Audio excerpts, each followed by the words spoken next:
I think this is the fourth in the series of trying to get this Cathy and rescue her and turn her into a running mower. When I was last talking to you, I had to use both hands to get this these nuts on. As you can see, they're on there now with the big base, which I think helps stabilize that even more. But mainly these are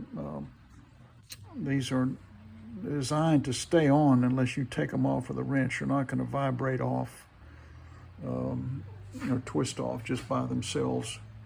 Now, I mentioned where I got these wheels.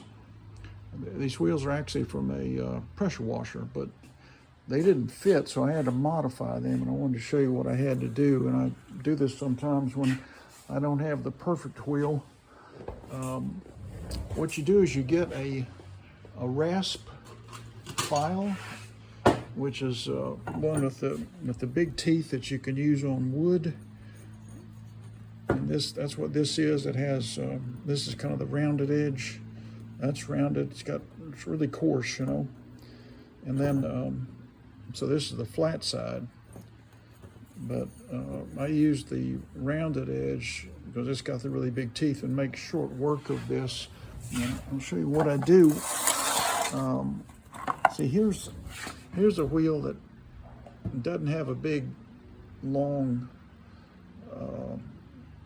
say, axle hub there extending out. But sometimes I'll get a, let me find it.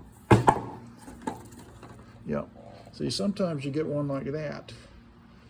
And that may not fit the mower you're working on because it's so long that it extends out over the thread. So you may have to modify it. What you can do to turn it into this kind of a wheel where it's shorter is you get a rasp and just start grinding it away like that.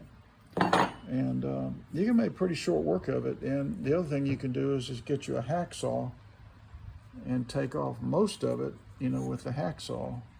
So you get it down to about where you want it with a hacksaw. That's a simple way to do it, but this is, I sort of like using this because I can take it off and then I put it on the axle until it's, take off a little at a time, So by the hacksaw, you may take off too much and then there's no going back. But if you use a file, you can take it off, take some off, put the wheel on, say, okay, I still got to take, a few more millimeters down, so to speak, to get it to fit, and then it'll be pretty perfect. So just wanted you to be aware I had to do that with these big old wheels to get them to fit, and you can see kind of the rough edges where I took it down where it's almost, what was extending out is almost completely gone. And now that's going to work great. The other thing I wanted to show you on this deck, I love these old decks that are like this. Back when they used to make them, they didn't make them round. They had this big metal piece here that comes out. Now today, see, the decks are going to come in round like that, and then they just stick a piece of plastic on there as a discharge chute. So this one has a discharge chute, which sits on this long extension. It comes way out here like that, but you really don't even need this. And it's more dramatic when you look at it underneath to see how much of that metal goes out to the side. Or here, it's even better this way. See, look at that long piece comes out. So all that grass is going to go out this way, and you really don't even need that plastic, but you can put it on there. People like to see that.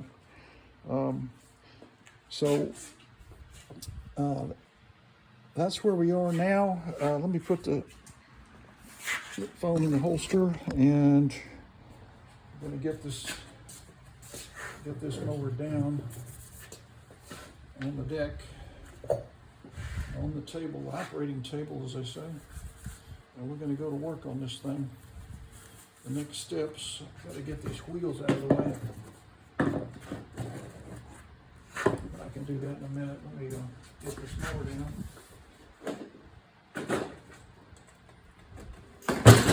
All right.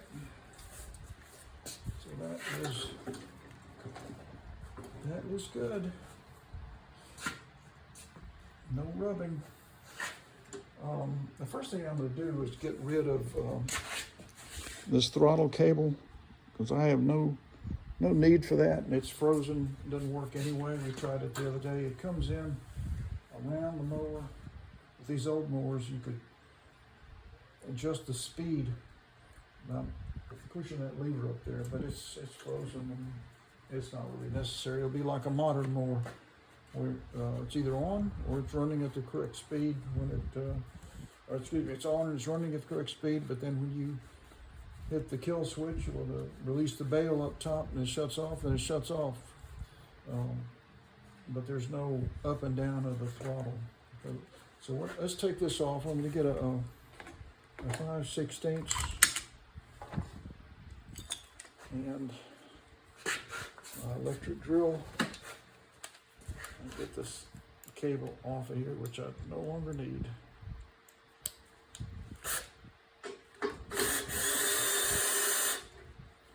That's gone.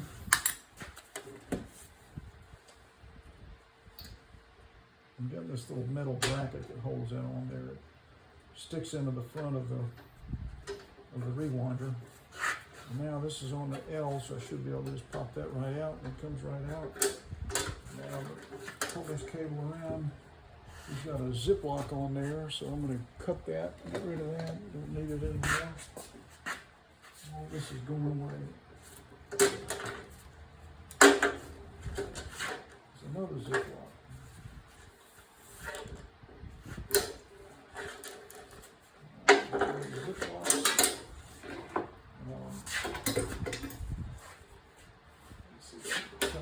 Again, yeah, I don't know if it's broken up here or the cable's rusted, but bottom line is it's useless.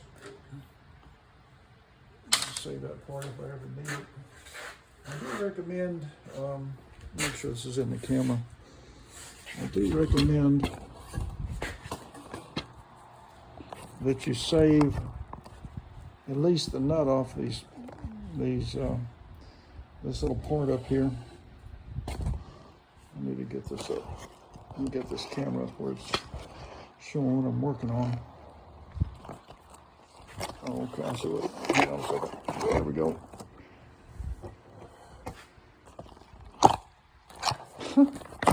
I'm sorry, I'm just a guy with a smartphone. I don't have a professional camera. There we go.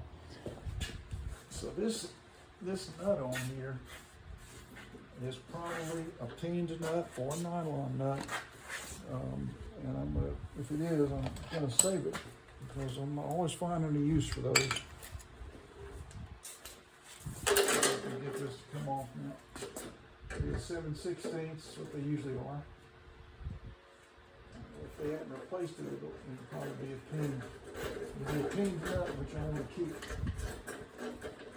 And also save this little handle. I use it for other things.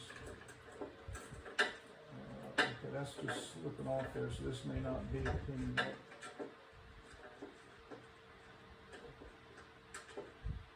That will fit a 3/8 screw. It's a funny looking little thing. So save that. I'm going to save this piece right here. Sometimes I use that cap on a fuel can. In fact, I'll show you. That's what I've got over here on my kerosene can. There's my kerosene can. That's an old handle from a throttle cable, just like I'm working on right now, and it fits that just perfect.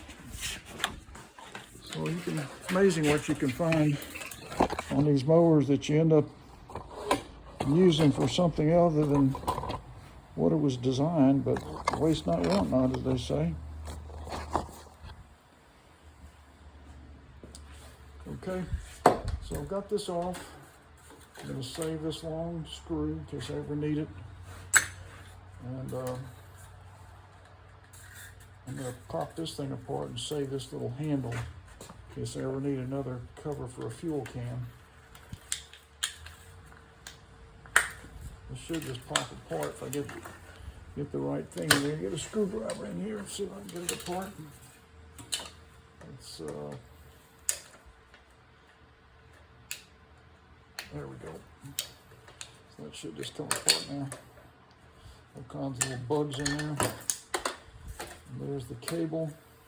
Get that out. Get that out. And this cable is really stiff and tough, and you can use this sometimes, this kind of cable, for example, to make a cotter pin or in place of a cotter pin, because it's not going to bend very easily. And it's so strong. So I'm actually going to save this wire cable and see if I can get it out of here. Is it even going to move? No. I'll save it in pieces. So let me get something that I can cut this with.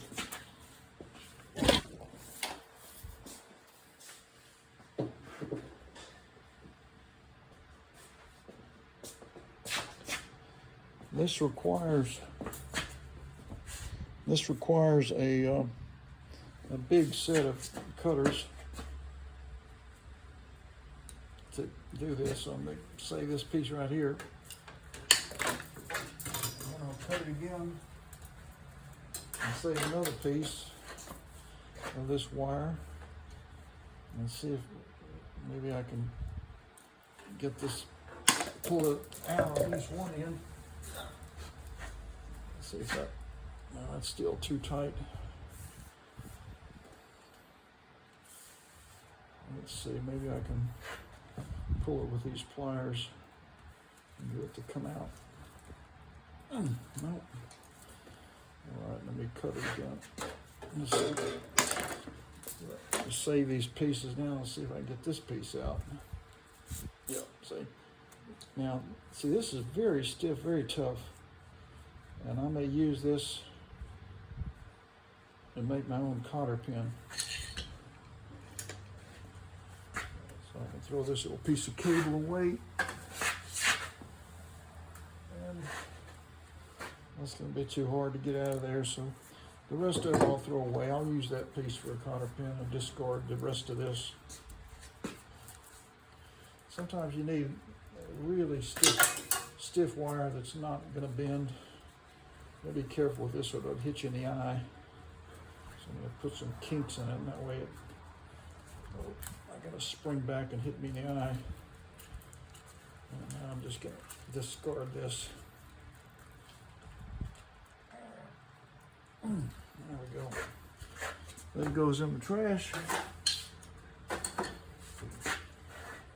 So I got this one piece here. Maybe I can poke this out. Let me see if I can get the end of this one. Try and push this through. Yeah. So I'm able to save this piece of this really stiff wire. So now I got two of them. The rest of it goes in the trash. So I'll be able to make something out of that one day. Get that box cutter out of the way. You don't want that hanging around. All right, so we've got the throttle cable off, and this thing is operational. It's working.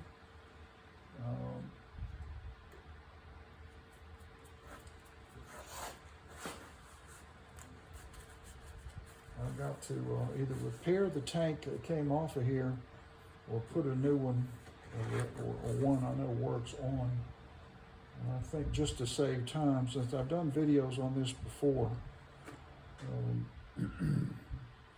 I'll just get one of my working Briggs & Stratton Pulsajet tanks and carburetors and put that on there and see how it goes. So let's see. Let me see how much time I got on my clock here. Yeah, I always try not to make these things go too long, so let's sign off now and take a break and come back, and I'll be